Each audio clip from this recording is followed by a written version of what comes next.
अस्सलामुअलैकुम दोस्तों, कैसे हैं आप। मैं हूं जीनत जबीन सिद्दीकी और आप देख रहे हैं जीनत द नरेटर। मेरे चैनल पर आप सबों का बहुत बहुत खैर मकदम है। लीजिए, मैं वापस से हाजिर हूं अपनी एक नई और खूबसूरत सी कहानी लेकर।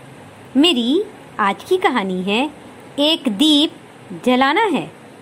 अगर मेरी कहानी पसंद आए तो मेरे चैनल को सब्सक्राइब, लाइक और शेयर करना ना भूलें।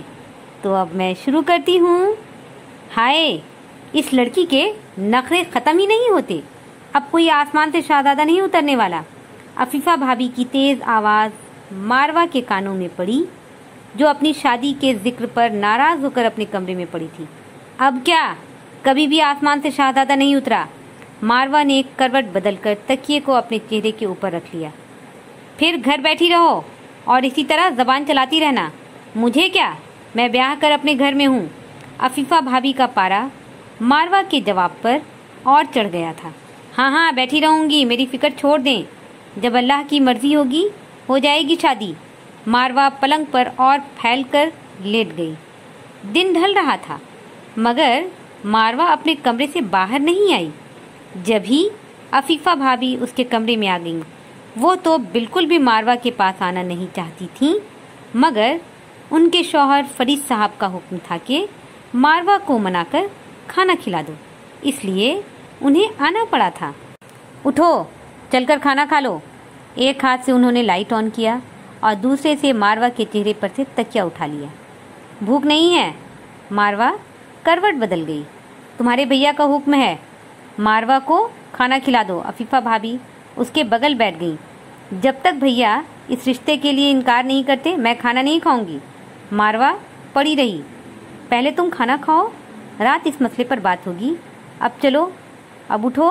अफीफ़ा भाभी उसके बाजू को पकड़कर उसे उठाने लगी तो वो नाराज सी उठ बैठी।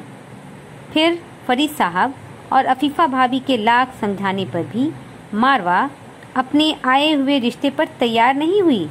क्या खराबी है इस रिश्ते में? लाखों का कारोबार है, अपना घर है, अपना बिजनेस है, बहुत आराम से रहोगी तुम। ऐसी शादी करवाऊंगा तुम्हारी कि लोग देखेंगे। फरीद साहब खुशी खुशी कह रहे थे। भैया, फिर वही लोग देखेंगे। मारिया तुनक कर बीच में बोल पड़ी। मुझे इस दिखावे की शादी से नफरत है। मारवा नाक चढ़ाकर गोया हुई। दिमाग तो नहीं खराब हो गया तुम्हारा? भैया हैरानी से उसे देखे। इतने बड़े लोगों में तुम्हारी बात लगी है। उन लोगों ने कह दिया है शादी जरा अच्छे से होनी चाहिए। मैं नहीं कर रही शादी वादी। उन लोगों से कह दें लड़की तैयार नहीं। और हाँ, अगली बार जरा शरीफ लोग ढूंढिएगा जो शादी पर लाखों खर्च करने से परहेज करते हों। मारवा का लहजा बड़ा काटदार था। ये क्या कह रही हो मारवा? अफीफ़ा भाभी हैरानी से मारवा को देखती रह गई। हाँ भाभी, फरवा की शादी की थी ना आप लोगों ने, लाखों का दहेज दिया था। फिर क्या हुआ? 2 सालों में खालिद भाई और उनके भाइयों के दरमियान अनबन हो गई और सारा कारोबार खत्म हो गया। लाखों का दहेज घर पर पड़ा है और खालिद भाई के पास कारोबार करने के लिए पैसे नहीं हैं। फरवा आपी जब यहाँ आती हैं, आप उन्हें कितनी बातें सुनाकर 10-20 हज़ार रुपए दे देती हैं और कहती हैं तुम्हारी शादी पर तुम्हारे भैया ने लाखों खर्च किया है, अब क्या लेने आई हो? मारवा खार खाए बैठी थी। सबकी किस्मत एक जैसी नहीं होती। अल्लाह ना करे फरवा की तरह तुम्हारे साथ भी हो। भैया जरा नर्म पड़ गए। अल्लाह ना करे, मगर भैया मैं अपनी शादी पर जहेज के नाम पर एक चीज़ नहीं लेने वाली, मगर हाँ, मुझे अब्बू की ज़मीन पर अपना हक चाहिए। मारवा के इस जुमले पर भाभी और भैया ने हैरानी से एक दूसरे की तरफ देखा। क्या कहा? ज़मीन पर अपना हक? अफीफ़ा भाभी के चेहरे पर हवाइयाँ उड़ रही थी। हाँ, मेरे अब्बू की ज़मीन है। जिस तरह भैया का हक है इसी तरह मेरा भी और फरवा का भी था, मगर क्योंकि भैया ने उसकी शादी बड़ी धूमधाम से कराई, सारी दुनिया देखती रह गई कि फरीद साहब ने बहन की शादी पर लाखों खर्च कर दिया। मैं ऐसा नहीं करने दूंगी। आप कहीं भी मेरा रिश्ता करें, पहले बता दें निकाह मस्जिद में होगी, और हाँ, निकाह से पहले मेरे हिस्से की ज़मीन के पेपर मेरे हाथों में हों, बस और कुछ नहीं।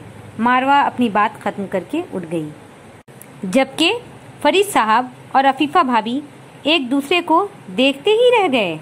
मारवा के सर से जैसे एक बोझ उतर गया था। कई रिश्ते उसने इसी तरह रद्द किया था। भाभी उसे मनाती रहती, मगर वो कहाँ मानने वाली थी। फरवा की शादी को 4 साल हो गए थे। खालिद भाई के भाइयों के बंटवारे ने कारोबार के साथ साथ घर में भी पार्टीशन डाल दिया था। अब सब भाई अलग अलग थे। कारोबार बर्बाद हो गया था। खालिद भाई नौकरी करना चाहते थे, मगर नौकरी मिलती तब ना। साल भर से घर पर पड़े थे। एक बेटा था, मकान अपना था, कुछ सहारा था, वरना फरवा का हाल और बुरा हो जाता। घर पर राशन के पैसे नहीं होते थे। क्या करती फरवा? भागी भागी मायके आ जाती, भैया से रोना रोती। भैया के कहने पर अफीफा भाभी 10-15 हज़ार रुपए उसके हाथों में रख दिया करती थी। फरवा ने एक बार अब्बू की ज़मीन का जिक्र भी किया था। भैया और भाभी ने तो सारा घर सर पर उठा लिया था। तुम्हारी शादी पर लाखों खर्च किया है तुम्हारे भैया ने, अब ज़मीन को भूल जाओ। अफीफा भाभी मुंह बना बना कर कहती थी। मारवा सब सुना करती थी। एक भाई और 2 बहनें थे ये लोग। माँ बाप एक एक्सीडेंट में मारे गए थे। उनके इंतकाल को 6 साल हो गए थे। उस वक्त फरीद साहब की शादी हो चुकी थी और वो अपने वालिद के कपड़े का कारोबार संभाल रहे थे। शहर में काफ़ी बड़ा कपड़ों का शोरूम था उनके वालिद का। कई जगहों पर ज़मीनें थीं, लाखों बैंक बैलेंस था। वालिद के गुजरने के बाद फरीद साहब ने बहन की शादी कर दी, मगर किस्मत ख़राब थी फरवा की, इसलिए अब मुसीबत में घिरी थी। भाई भाभी उसे ज़मीन में हक देने को तैयार नहीं थे। अब मारवा थी कि शादी पर अड़ी हुई थी, ज़मीन पर अपना हक चाह रही थी। बहुत सर चढ़ा रखा है आपने मारवा को। अफीफा भाभी अपने कमरे में आकर भैया पर चढ़ दौड़ी। सिर्फ मारवा को ही नहीं, तुम्हें भी कुछ कम सर नहीं चढ़ाया मैंने। जब ही तो तुम फरवा को पैसे देते वक्त एहसान जताया करती हो। अरे 10-20 हज़ार ही तो देते हैं हम। उसके हक की ज़मीन लाखों की है। सही तो कह रही है मारवा। वो फरवा की बेइज्जती देख रही है ना। कौन सा तुम अपने मैके से लाकर पैसे देती हो? फरीद साहब ने अफीफा को आड़े हाथों लिया था। फरवा को पैसे देते वक्त अगर मैं जताया न करूं तो वो हर दूसरे तीसरे दिन पैसे के लिए खड़ी रहेगी। अफीफा भाभी का लहजा कद्र धीमा था। हाँ, तो कान खोलकर सुन लो। अब फरवा तुमसे पैसे लेने नहीं आएगी। मैं कल ही वकील साहब से मिलता हूँ। अब्बू की ज़मीन में से फरवा और मारवा का हिस्सा अलग करवा दूंगा, फिर मत देना उसे पैसे, समझी? फरीद साहब गरज पड़े। हाँ हाँ, दे दें, मुझे क्या, मैं तो आपके फायदे के लिए कह रही थी। दे लेकर बहनों की शादी करेंगे तो दुनिया नाम करेगी आपका। अचानक अफीफा भाभी का लहजा मक्खन मलाई हो गया। अपने मशवरे अपने पास रखो। मारवा ने मेरी आंखें खोल दी हैं। मैं अब उसके लिए ऐसा लड़का खोजूंगा जो सिर्फ निकाह पढ़ाए और जहेज के नाम पर कुछ न ले। हम अमीरों का ही ये सब किया धरा है कि आज गरीब लड़कियां घरों में बैठी हैं। और हाँ, खबरदार जो मारवा से जबान लड़ाई तुमने। फरीद साहब गुस्से में कमरे से निकल गए। फिर अगले 15 दिनों तक अफीफा भाभी ने वो सारी चालें चल लीं जो उनके बस में थी, मगर फरीद साहब अपनी बात पर अड़े हुए थे कि मारवा को ज़मीन पर हक देना ही है। फरीद साहब और अफीफा भाभी में कई दिनों बाद भी बंद रहा। फरीद साहब ने तो साफ कह दिया, तुम्हें रहना हो तो रहो, वरना चली जाओ, मगर मैं फरवा और मारवा को ज़मीन में हक देकर रहूँगा। अब शादी के 7 सालों बाद अफीफा भाभी कहाँ जाती, सो खुद ही हार मान गईं।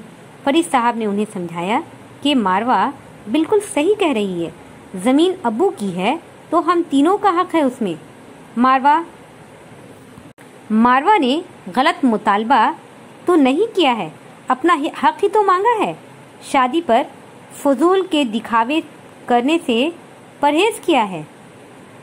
जहेज पर लानत भेजी है उसने। और अगर फरवा को उसका हक मिला होता तो खालिद उसे बेचकर आज कोई कारोबार कर सकता था और फरवा को आकर बार बार हमारे पास हाथ फैलाने की ज़रूरत नहीं पड़ती। अपने हक के लिए आवाज़ उठाना गलत तो नहीं है। फरीद साहब का अंदाज समझाने वाला था। अफीफ़ा सर झुकाकर रह गई। कहाँ जाती? मारवा के मुतालबे को लेकर, जहाँ मारवा को गलत करार दिया जाता? कहीं नहीं, कहीं भी नहीं, क्योंकि ये बात उन्हें भी अच्छी तरह मालूम थी कि मारवा हक पर है। मेरी आज की कहानी यहीं ख़त्म होती है। मैं अपनी अगली वीडियो में और भी खूबसूरत और नई सी कहानी लेकर जल्द हाजिर होती हूँ। तब तक के लिए मुझे इजाज़त दें। अपना ध्यान रखें, अपनों का ध्यान रखें। अल्लाह हाफिज़।